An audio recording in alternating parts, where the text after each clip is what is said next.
സെയിൻ വേൾഡിൻ്റെ പുതിയ വീഡിയോയിലേക്ക് പ്രിയമുള്ളവർക്ക് എല്ലാവർക്കും സ്വാഗതം. ഇന്ന് രാവിലെ തന്നെ നല്ല മഴയുള്ളൊരു ദിവസമായിരുന്നു കേട്ടോ. നല്ല തണുപ്പുള്ള മഴ. കൂടുതൽ സമയമൊന്നും മഴ നീണ്ടു നിന്നില്ല. അരമണിക്കൂറിന് ശേഷം മഴ തോർന്ന് നല്ലൊരു അന്തരീക്ഷമായി മാറി. നമ്മൾ കുറച്ച് വെജിറ്റബിളൊക്കെ പൊട്ടിച്ചെടുക്കുകയാണ്. പച്ചമുളക്, ഇഞ്ചിയൊക്കെ നമ്മളെ പറമ്പിൽ തന്നെ ഉണ്ട്. അപ്പോൾ ഇന്ന് നോമ്പ് തുറയുടെ വിഭവങ്ങളൊക്കെ റെഡിയാക്കാൻ വേണ്ടി പോവുകയാണ്. വീഡിയോ കാണുന്നതിന് മുമ്പായിട്ട് ഞാനൊരു കാര്യം സൂചിപ്പിക്കുകയാണ്. സബ്സ്ക്രൈബ് ചെയ്യാതെ എൻ്റെ വീഡിയോ കാണുന്നവരുണ്ടെങ്കിൽ ഒന്ന് സബ്സ്ക്രൈബ് ചെയ്യാൻ മറക്കാതിരിക്കുക. പുറത്ത് നിന്ന് വെജിറ്റബിളൊക്കെ നമ്മൾ പൊട്ടിച്ച് റെഡിയാക്കിയതിന് ശേഷം മുറ്റമൊക്കെ ക്ലീനിങ് കഴിഞ്ഞു.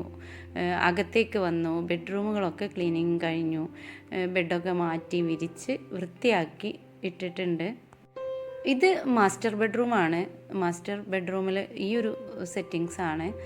വളരെ സിമ്പിളായിട്ടാണ് കേട്ടോ സെറ്റ് ചെയ്തിട്ടുള്ളത്. ബെഡ് രാവിലെ എണീറ്റ് പോകുന്ന സമയത്ത് തന്നെ നമ്മൾ ക്ലീൻ ആക്കിയിടും. പിന്നെ ബാക്കിയുള്ള അടുക്കി പൊറുക്കി വെക്കലൊക്കെ പിന്നീടാണ് ചെയ്യാറുള്ളത്. വീടിനകത്തുള്ളതും പുറത്തുള്ളതുമായ ജോലികൾ നമ്മൾ രാവിലെ തന്നെ തീർത്ത് വെച്ചാൽ നമുക്ക് ഗസ്റ്റൊക്കെ വന്നാലും വീടെപ്പോഴും ഫ്രഷായിട്ട് കാണാൻ കഴിയും. അങ്ങനെ ഈ തിരക്കുകളൊക്കെ കഴിഞ്ഞ് ഞാൻ കിച്ചണിലെത്തിയിട്ടുണ്ട്. നമ്മളിന്ന് ബീഫ് ഒരു പ്രത്യേക സ്റ്റൈലിൽ വരട്ടുന്നതാണ് കാണിക്കുന്നത്. തേങ്ങ കൊത്ത് വറുത്തിട്ടിട്ട് ബീഫ് തയ്യാറാക്കുന്നതാണ് കേട്ടോ നമ്മൾ കാണിക്കുന്നത്. അതിനായിട്ട് നമ്മൾ സാധാരണ ബീഫിലേക്ക് വെളുത്തുള്ളി, ഇഞ്ചി, പച്ചമുളക് ചതച്ചത്, തക്കാളി എന്നിങ്ങനെയുള്ള എല്ലാ സാധനങ്ങളും ആദ്യം റെഡിയാക്കി വെച്ചിട്ടുണ്ട്. പിന്നീട് ഒരു മൺചട്ടിയിൽ വെളിച്ചെണ്ണ ഒഴിച്ച് അതിലേക്ക് കറിവേപ്പില ഇട്ട് കൊടുത്തിട്ടുണ്ട്. നന്നായി കഴുകി വൃത്തിയാക്കിയ കറിവേപ്പില വെളിച്ചെണ്ണയിൽ കിടന്ന് മൊരിഞ്ഞ ശേഷം നമ്മൾ ഇതുപോലെ സവാള അതിലേക്ക് ചെറുതായി അരിഞ്ഞ് ചേർത്ത് കൊടുക്കുക. ഒരു പൊടിക്ക് ഉപ്പും ചേർത്ത് വേണം നമ്മൾ സവാള വഴറ്റിയെടുക്കാൻ. ഉപ്പ് ചേർക്കുമ്പോൾ സവാള പെട്ടെന്ന് വഴന്ന് കിട്ടും.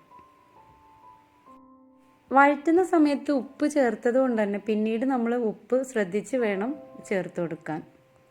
സവാള നന്നായി വഴന്നതിന് ശേഷം നമുക്ക് പച്ചമുളകും ഇഞ്ചിയും വെളുത്തുള്ളിയും കൂടെ ചതച്ചത് അതിലേക്ക് ചേർത്ത് കൊടുക്കാം. മൺചട്ടിയിൽ ബീഫ് വരട്ടുന്നത് ഒരു പ്രത്യേക ടേസ്റ്റാണ്. നമ്മൾ കുക്കറിലൊക്കെ വെക്കുന്നതിനേക്കാളും നല്ല ടേസ്റ്റാട്ടോ ഇങ്ങനെ ഉണ്ടാക്കുന്ന ബീഫിന്. അങ്ങനെ നമ്മൾ ചേരുവകളൊക്കെ വഴന്ന് കഴിഞ്ഞ ശേഷം തക്കാളി നന്നായി ചേർത്ത് കൊടുത്തിട്ടുണ്ട്. ഈ ഒരു സമയത്ത് നല്ലൊരു സ്മെല്ലാണ് പുറത്ത് വരുന്നത്. നമ്മുടെ ഇഞ്ചിയും വെളുത്തുള്ളിയും ഒക്കെ നന്നായി വഴന്ന ഒരു വാസന ഇങ്ങനെ പുറത്ത് വരും.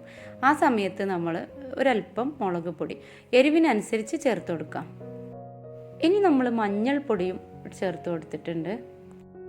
ഇനി നമുക്കതിലേക്ക് ചേർക്കാനുള്ളത് മല്ലിപ്പൊടിയാണ് കേട്ടോ. ഒരു 2 ടീസ്പൂണ് മല്ലിപ്പൊടി ഞാൻ ചേർത്ത് കൊടുക്കുന്നുണ്ട്.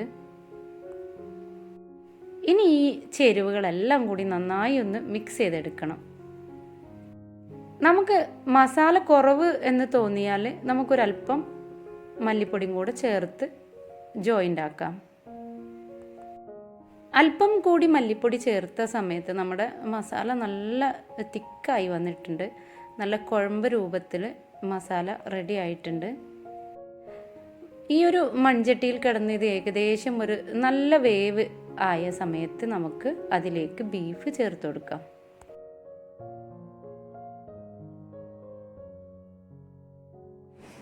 നമ്മൾ ബീഫ് ചേർത്ത് കൊടുത്തിട്ടുണ്ട്. ഇനി നന്നായിട്ട് മിക്സ് ചെയ്യണം. ഈ മസാലയൊക്കെ ഈ ബീഫിലേക്ക് നന്നായി പിടിക്കുന്ന രീതിയിൽ മിക്സ് ചെയ്തതിന് ശേഷം അതിൻ്റെ കൂടെ നമ്മൾ അരപ്പ് വെള്ളം കൂടെ ചേർത്ത് കൊടുക്കണം. മിക്സിയൊക്കെ ഒന്ന് വഴറ്റിയ വെള്ളമാണ് ഞാനിതിലേക്ക് ചേർത്ത് കൊടുത്തിട്ടുള്ളത്. ബീഫ് ആയതുകൊണ്ട് തന്നെ അത്യാവശ്യം വേവ് ഉണ്ടാവുമല്ലോ, അതിന് നമ്മൾ കുറച്ച് വെള്ളം നിർബന്ധമായിട്ടും ഒഴിച്ചു കൊടുക്കണം. ഇത്രയും കാര്യങ്ങളൊക്കെ നമ്മൾ ഗ്യാസ് അടുപ്പിലാണ് ചെയ്തെടുത്തത്. ഇനി ബാക്കിയുള്ള കാര്യങ്ങളൊക്കെ നമുക്കിതുപോലെ വിറകടുപ്പിലാണ് വേവിച്ചെടുക്കുന്നത്. വിറകടുപ്പിൽ വേവിച്ചെടുക്കുമ്പോൾ നമ്മൾ കൂടുതൽ തീ കത്താതെ പതിയെ കിടന്ന് വേവാനുള്ള ഒരു സൗകര്യമാണ് ചെയ്യേണ്ടത്. അല്ലെങ്കിൽ അത് അടിയിലൊക്കെ പിടിച്ച് നമ്മുടെ ബീഫിൻ്റെ ടേസ്റ്റ് മാറിപ്പോവും. അങ്ങനെ ഗ്യാസ് അടുപ്പിൽ നിന്നും നമ്മുടെ ബീഫ് വേവിച്ച ചട്ടി വിറകടുപ്പിലേക്ക് വെച്ചിട്ടുണ്ട്. പതിയെ തീ കത്തി വെന്ത് തുടങ്ങുന്നുണ്ട്. ബീഫ് റെഡിയാക്കാൻ വേണ്ടി അടുപ്പിലൊക്കെ വെച്ചതിന് ശേഷം നമ്മൾ ഇന്ന് മഷ്റൂം സ്നാക്കാണ് ഉണ്ടാക്കാൻ പോകുന്നത്. ഇതുപോലെ മഷ്റൂം നമ്മൾ വാങ്ങിച്ചിട്ടുണ്ട്. ഇനി ഇത് നന്നായി മസാല പുരട്ടി നമുക്ക് ഫ്രൈ ആക്കി എടുക്കണം. കോൺഫ്ലവറും ഒരല്പം മൈദപ്പൊടിയും ഒരല്പം അരിപ്പൊടിയും ചേർത്ത് ഇഞ്ചി വെളുത്തുള്ളി പച്ചമുളകൊക്കെ വെട്ടിയിട്ട് അതിലേക്ക് ഒരല്പം ഫുഡ് കളറും ചേർത്ത് മാവ് തയ്യാറാക്കി അതിൽ മുക്കി പൊരിച്ചെടുക്കുന്ന മഷ്റൂമാണിത്.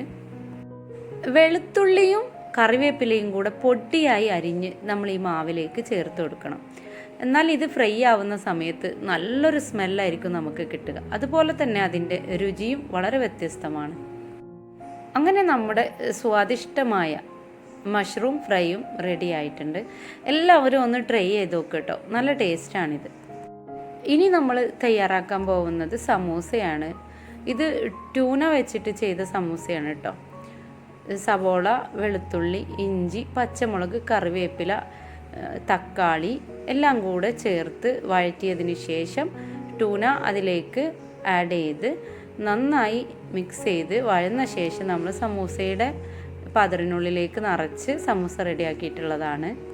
ബീഫ് സമൂസ അതുപോലെ വെജിറ്റബിൾ സമൂസ എന്നിവയേക്കാളൊക്കെ ഒരു പ്രത്യേക ടേസ്റ്റാണ് നമ്മുടെ ട്യൂന സമൂസക്കുള്ളത്.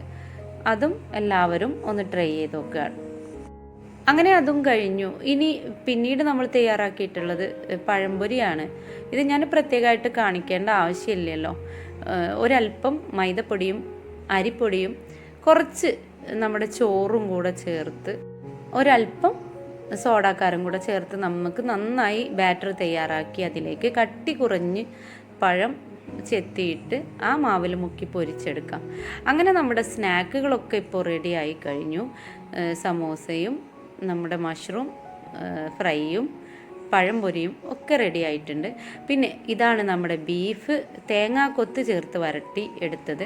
ബീഫ് വരട്ടി നന്നായി വെന്ത് കഴിഞ്ഞതിന് ശേഷം നമ്മൾ തേങ്ങ ചെറുതായി പൂളായി നുറുക്കിയെടുത്ത് അത് നന്നായി വെളിച്ചെണ്ണയിൽ വറുത്ത് കോരി കറിവേപ്പിലയും ചേർത്ത് ബീഫിലേക്ക് ചേർത്തിട്ടുണ്ട്.